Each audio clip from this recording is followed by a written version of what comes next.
मेरे YouTube channel astronaut पर आपका स्वागत है। नमस्कार, मैं हूं नरेश कुमार। सबसे पहले उन दर्शकों का धन्यवाद जिन्होंने पेज को सब्सक्राइब किया है, पेज के वीडियोस को शेयर कर रहे हैं, लाइक कर रहे हैं और कमेंट बॉक्स में हमें अपनी राय भी लगातार भेज रहे हैं। बात करेंगे अक्टूबर महीने के राशिफल की और आज बात होगी मकर राशि के जातकों की। मकर राशि के जातकों के ऊपर शनि की 7.5 का आखिरी फेज चल रहा है, लेकिन शनि से घबराने की जरूरत नहीं है क्योंकि शनि आपकी कुंडली में राशि के स्वामी हैं, लिहाजा आपके लिए वो ज़्यादा नुकसानदेह नहीं है। तो ये जो कुंडली आप लगी हुई देख रहे हैं, ये है 1 अक्टूबर के दिन की कुंडली। शनि दूसरे भाव में है, तो निश्चित तौर पर 7.5 का आखिरी फेस है। आखिरी फेस में शनि देकर जाते हैं, तो ये फेस भी आपके लिए देने वाला होगा। मार्च 2025 तक चलेगा। गुरु राहु चौथे भाव में है, ये गोचर शुभ नहीं है। शुक्र जो है वो सप्तम भाव में है, ये शुभ गोचर में है। बुध अष्टम भाव में शुभ गोचर में है। मंगल सूर्य 9वें भाव में है, ये गोचर शुभ नहीं है। केतु दशम भाव में शुभ है। तो ये जो स्थिति है, केतु का गोचर शुभ है, शुक्र का शुभ है, बुध का शुभ है। ये स्थिति चल रही है आपकी कुंडली में 1 अक्टूबर को।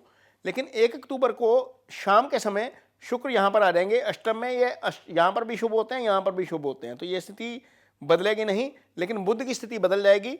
बुध यहाँ पर शुभ गोचर में नहीं रहेंगे, बुध यहाँ पर आ जाएंगे 9वें भाव में, और हालांकि उच्च के हो जाएंगे लेकिन शुभ गोचर में नहीं रहेंगे। मंगल यहाँ पर आ जाएंगे केतु के साथ। यहाँ पर मंगल डायरेक्शन के हिसाब से, डायरेक्शन स्ट्रेंथ के हिसाब से फुल हो जाते हैं, यानी कि मजबूत बहुत हो जाते हैं, लेकिन ये गोचर शुभ नहीं होता। और सूर्य यहाँ पर आ जाएंगे 17 को, यहाँ पर ये शुभ गोचर में आ जाएंगे। हालांकि सूर्य को ग्रहण भी लगेगा इस दौरान, क्योंकि राहु केतु एक्सिस में आ गए हैं, लेकिन इसके बावजूद गोचर शुभ रहेगा। तो ये पाप ग्रह जो हैं, ये जो तीनों पाप ग्रह हैं, यहाँ पर अल्टीमेटली शुभ ग्रह ही प्रदान करेंगे। हालांकि जो पाप ग्रह होते हैं उनका गोचर 3, 6, 11 का शुभ होता है, मंगल का, राहु का, केतु का, सूर्य का। लेकिन सूर्य और राहु केतु 10वें भाव में भी शुभ गोचर में होते हैं। तो ये स्थिति बनेगी। जो केंद्रीय प्रभाव है, जो केंद्रीय प्रभाव है वो मोटे तौर पर नेगेटिव नजर आ रहा है। सिर्फ गुरु की वहां पर पॉजिटिविटी है केंद्र में। अदरवाइज राहु देखेंगे, केतु देखेंगे, मंगल देखेंगे, सूर्य देखेंगे, ये केंद्र में आ गए हैं, तो ये प्रभाव शुभ नहीं है। चंद्रमा से दूसरे भाव में वैसे ही शनि चल रहे हैं, तो थोड़ी सी माइंड में नेगेटिविटी रह सकती है अक्टूबर महीने के दौरान। ये चीज़ थोड़ी सी संभल के ध्यान में रखकर चलनी पड़ेगी। थोड़ा सा मन रहेगा कि नेगेटिव साइड की तरफ जा सकते हैं आप, तो वहाँ पर आपने मेडिटेशन करनी है, खुद को फोकस करना है, खुद को प्रेजेंट में रखना है, किसी चीज़ के ऊपर ओवर रिएक्ट नहीं करना, तो चीज़ें ठीक रहेंगी। खैर, बात करेंगे कि आपके लिए कर्म कैसा रहेगा, आपकी आय कैसी रहेगी।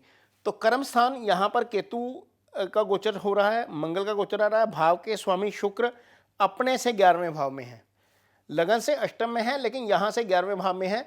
गुरु की दृष्टि कर्म स्थान के स्वामी के ऊपर भी है और कर्म स्थान के ऊपर भी है, तो निश्चित तौर पर चीज़ें जो हैं ठीक रहेंगी। शुक्र जो है वो धन भाव को देख रहे हैं। कर्म स्थान का स्वामी अष्टम में बैठकर धन भाव को देख रहा है, और धन भाव का, आय भाव का स्वामी मंगल जो है वो भी गुरु के प्रभाव में आ गए, यानी कि कर्म और आय दोनों ही गुरु के प्रभाव में आ गए। निश्चित तौर पर गुरु खुद राहु केतु एक्सिस में है, लेकिन इसके बावजूद गुरु की दृष्टि जो है वो हमेशा पॉजिटिव होती है। जहां पर जाएगी वहां पर शुभ फल प्रदान करेगी। यदि आपका काम विदेश से जुड़ा हुआ है, वहां पर शुभता आएगी, क्योंकि 12वें भाव के ऊपर गुरु की दृष्टि है। यदि आप एमएनसी में काम करते हैं, वहां पर आपके लिए फायदेमंद रह सकता है अक्टूबर का महीना।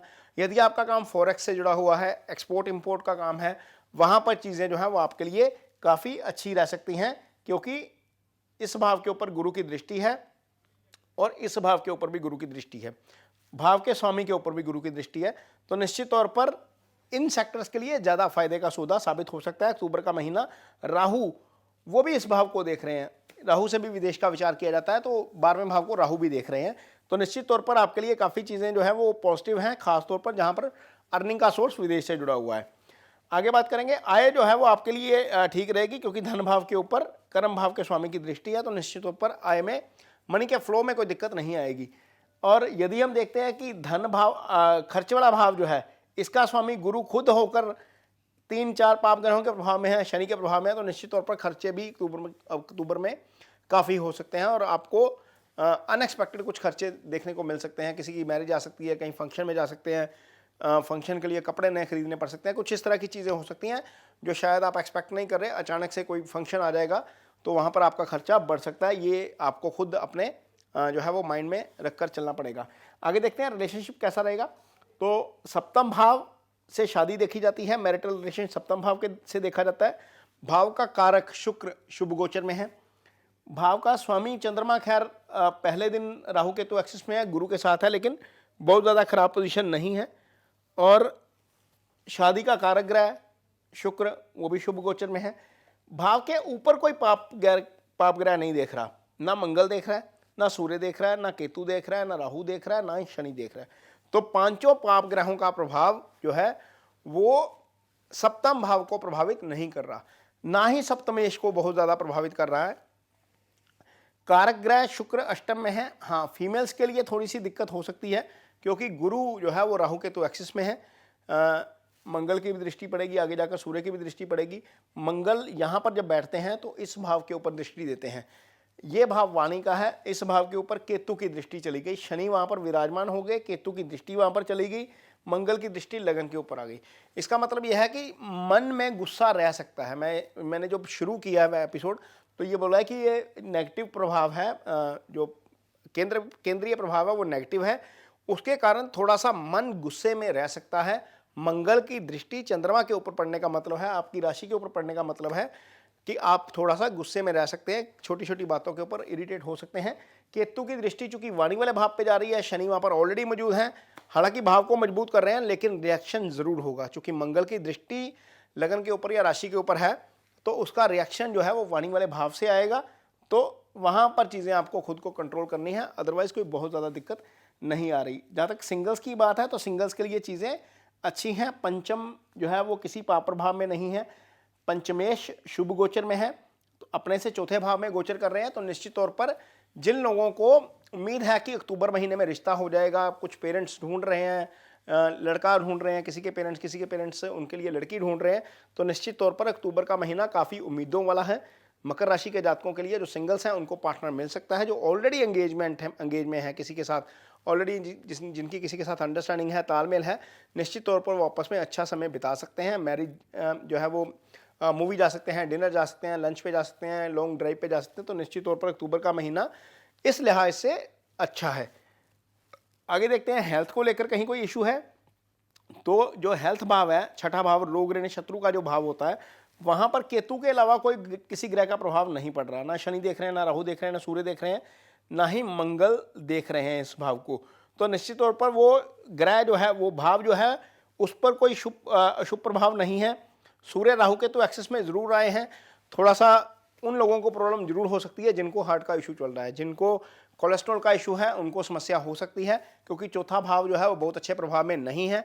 यहीं से हम हार्ट और चेस्ट से संबंधित डिजीज देखते हैं।